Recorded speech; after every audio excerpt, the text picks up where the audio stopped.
Johnny, back to here with another reaction video. And today, we going to put the music on hold, and I got some little wisdom to drop on you. From my guy, Thomas Sowell. If you're not familiar with Thomas Sowell, check him out, man. A brilliant mind. A guy who's much needed in today's society. And I look to be a young Thomas Sowell, man. I look to keep his message going forward and spread it with a little urban twist. You know, I say I'm a misunderstood genius, an urban intellectual, Tupac of my generation, a hood baby. This is your first time to the channel. Welcome, welcome. Come on in. If you could hit the like button for me and consider subscribing to the channel. The goal is to reach 1 million subscribers, but if we can reach 100 million, have 100 million thought-provoking conversations, we kill the narratives. We just spirits encased in human flesh trying to figure out this thing called life, and we're not nearly as divided as the media would want you to think. So if you like what you hear in the video, please share it far and wide. I recently did a debate over critical race theory. It was on Braver Angels. I'm not sure if they've posted on their channel yet, but once I get it, I'll post it on my channel as well. But we're going to listen to some Thomas Sowell about the high cost of black solidarity. One of the consequences of looking at the study of history as an occasion for taking sides, rather than seeking the truth, is that this taking sides has often led to a twisting of events to produce the desired condemnation of the other side. Another consequence of the taking sides perspective is that many then see strong group solidarity as a prerequisite for the victory of the side they have chosen. But where the advancement of one group is not seen as axiomatically taking the form of victory over some other oppressing group, it cannot be assumed a priori that the benefits of solidarity exceed their costs. Groupthink does not always lead to wiser decisions than what emerges from a clash of differing individual ideas from within and beyond the group. More dangerously, group solidarity often means letting the lowest common denominator shape the culture and life within the group. And if we're going to be real, the shooters are known as crash dummies. They're known as flunkies where I come from. I don't know what they call them in the country or in other communities, but the crash dummy is the one who don't care about his life. He want approval so bad that he'll go pull the trigger, but he also comes from a broken home. He also doesn't know who his father is, and that's what society doesn't mention. All of these kids who join these gangs, single-parent households. All of these girls who get pregnant at a young age, single-parent households. And I'm not blaming anybody, but you have to talk about what the issue is before it can get fixed. But because we want to stand in this black loyalty, we ignore the 10,000 black men that get murdered every year. We ignore the fact that there's more black babies aborted in New York than there are born every year. All of the things that we know that we can fix, that we know as black people in our communities, bro, that you can go to the projects and see all them damn kids and no parents outside. Why would you expect anybody else to come in and fix that? You know, I look at life and I say, slavery was someone gave you a place to stay. They gave you food, they gave you clothes, and you were forced to work. Well, the projects, they give you a place to stay. They give you food stamps, they give you free internet. And you ain't even got to work, cuz you can sit on social media all day. Slavery 2.0 is right here in our face, and we can't even see it because we want to be pro-black. Get out of here. I'm pro-human. And determine the direction of its future. This can range from black students being accused of acting white for being conscientious about their studies, to automatic criticisms of police actions against rioters or criminals. These are self-inflicted wounds that can jeopardize the whole future of a people. Repudiating criminals whose principal victims are members of their own group is imperative, and casting aside counterproductive aspects of the group culture can be essential for advancement. Contrary to popular belief, highly successful groups do not all stick together. The history of such groups, as the Jews, the Lebanese, the overseas Chinese, and others, clearly belies this belief. Chinese American leaders, for example, at one time urged San Francisco policemen, mostly white, to crack down on young Chinese hoodlums and gangsters, including administering curbstone justice with... And to piggyback off that, you can research this. The Congressional Black Caucus voted to get the crack cocaine laws harsher for black Americans. They wanted drugs out of their community. They wanted the 1994 crime bill. Black people were standing cheering for that. Only to wait 15 years later and say, you broke up our communities, you broke up our families. And right now, they were cheering for Joe Biden. There's videos on Twitter of people two-stepping doing an electric slide for for Crime Bill Joe. And in 20 years from now, what they gonna do? That's why I say that the civil rights movement, regardless how you feel about it, the downside is there was no checks and balances. You should have looked back 30 years later. This worked. That didn't work. Let's take that part out. But all we keep doing is putting trust in the government. It was never white Americans that slaved black Americans. Every white person did not own a black slave. I repeat, every white person did not own a black slave. So to put your trust in a government, do you look around the world and show me one mass atrocity that hasn't been committed by the government? Because I don't know anywhere where governments aren't in control. White people don't run America. And you could say, well, oh yeah, it was all white people in the government now. Well, what you got running the Democrat Party now? Because you look around Kansas City, Baltimore, Chicago, St. Louis, Atlanta, Detroit, they have black mayors. And they have high black poverty and high black homicide rates. All skin folk ain't kin folk. We've been knowing that. My daddy told me my whole life if I was ever going to lose my life to a gun, it'd be by a black man. Every funeral that I've been to in my life, that black man was killed by another black man. Every funeral, literally. Vigorous use of billy clubs. Moreover, some elements within the Chinese American community apparently took their own actions, for the bound and gagged bodies of some of these criminals were found floating in San Francisco Bay. Group-wide solidarity that includes hoodlums and criminals means absorbing enormous costs imposed on the rest of the ethnic community, not only directly as victims of crime, but also indirectly when businesses and jobs flee the community, leaving an economic wasteland. Chinese American leaders were particularly sensitive to this possibility because much of the prosperity of the Chinatown area in San Francisco depended on its remaining a place attracting large numbers of tourists. Hey, China ahead of the game. By contrast, it has long been the practice of black Americans to protect any Negro from the whites, even when they happen not to like that individual Negro, as Gunnar Myrdal put it more than half a century ago. Such tendencies have only increased since then. Such automatic group solidarity ties the fate of the community as a whole to the fate of its most unsavory elements in many ways. Now, wait a minute now. Wait a minute now. I don't support the knockout gang. R. Kelly made some fire music. And Bill Cosby, I mean, I look at the R. Kelly situation and the Bill Cosby situation different. Because I think every person that gets caught up in Hollywood, it ain't not one person who's in Hollywood who ain't got a ton of dirt up under their name.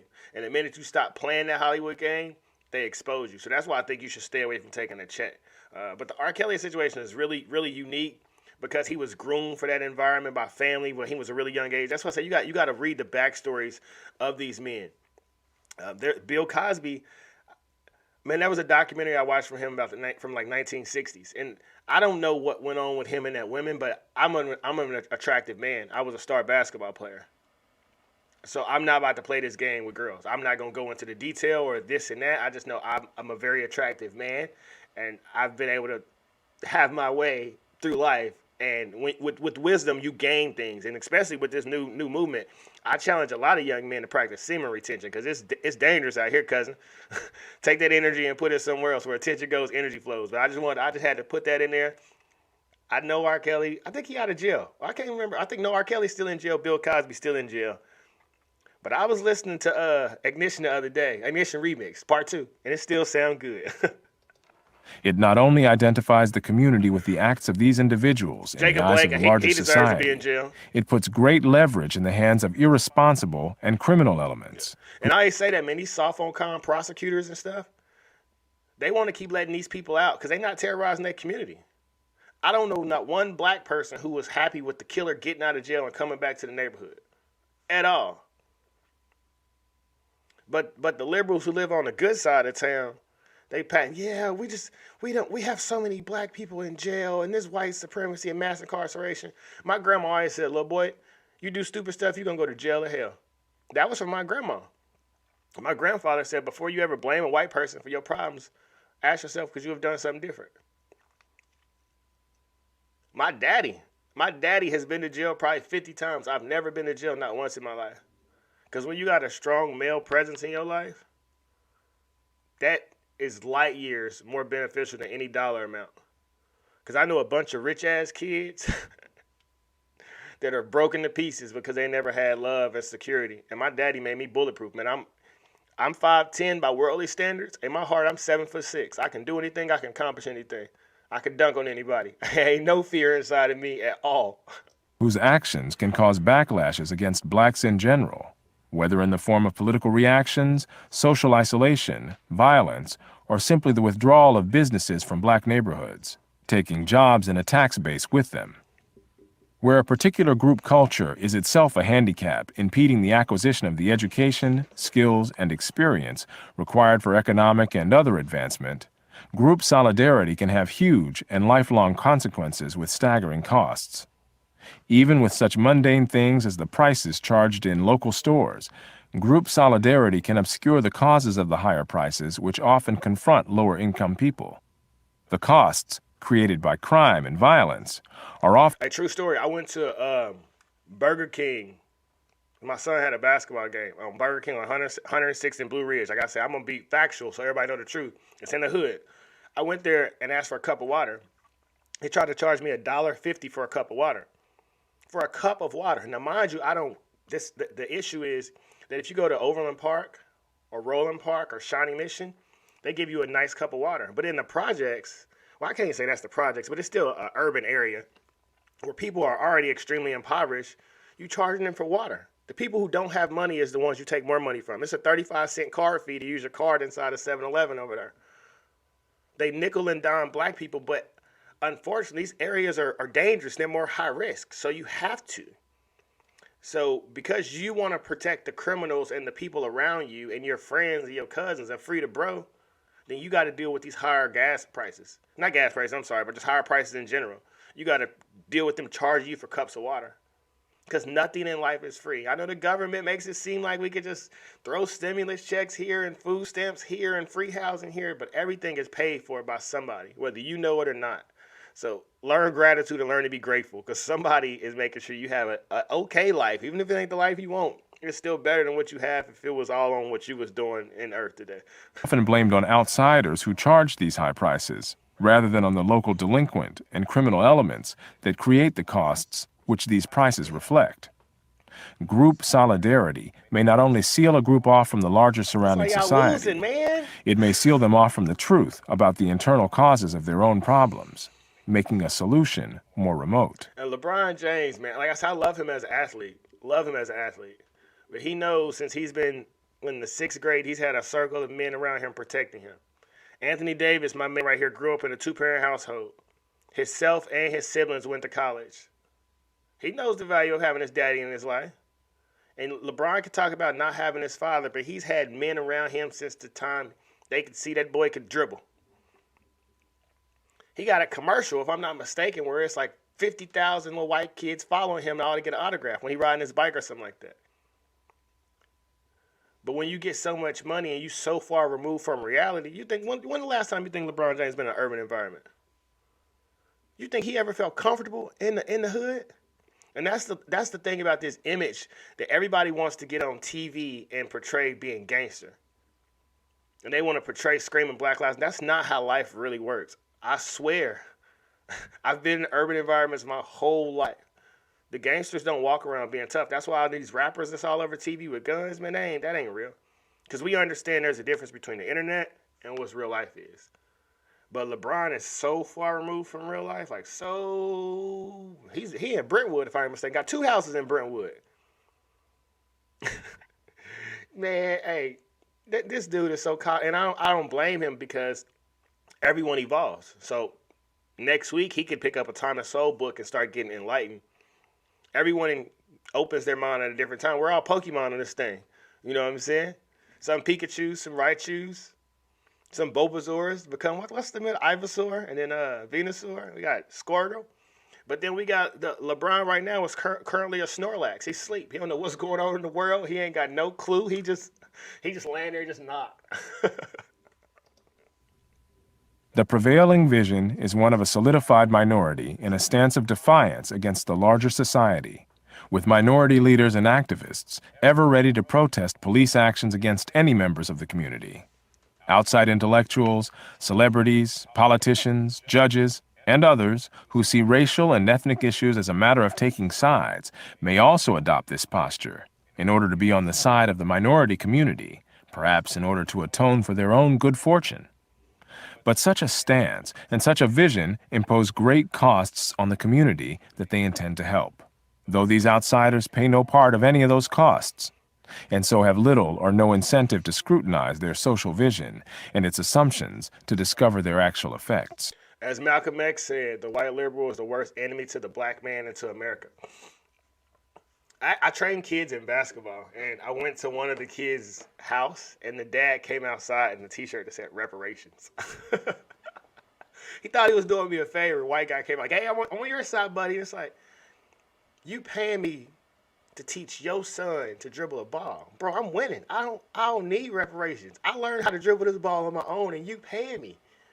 The concept of white saviors, man, I feel so disheartened for them because they're only repeating what's on the TV. But then that makes me question the narrative of racism overall, because the masses of white people have never been the leaders. They've always been led, and they've been led by the media. So then you have to say, well, in the 1500s, 1600s, 1700s, 1800s to now, white people have only known what they've been told. So if I was to say, well, the first movie ever shown in the White House was Birth of a Nation to a Democratic president, and it depicted black people in a bunch of negative stereotypes, that actually have manifested into reality in 2022, what would you say? If I say that the original Civil Rights Bill was signed by a Republican in 1876, you will still have to look at some trends and say, man, the majority of white liberals have always at least thought they had good intentions because they were following the media. But the road of good intentions, road to hell is paved with good intentions.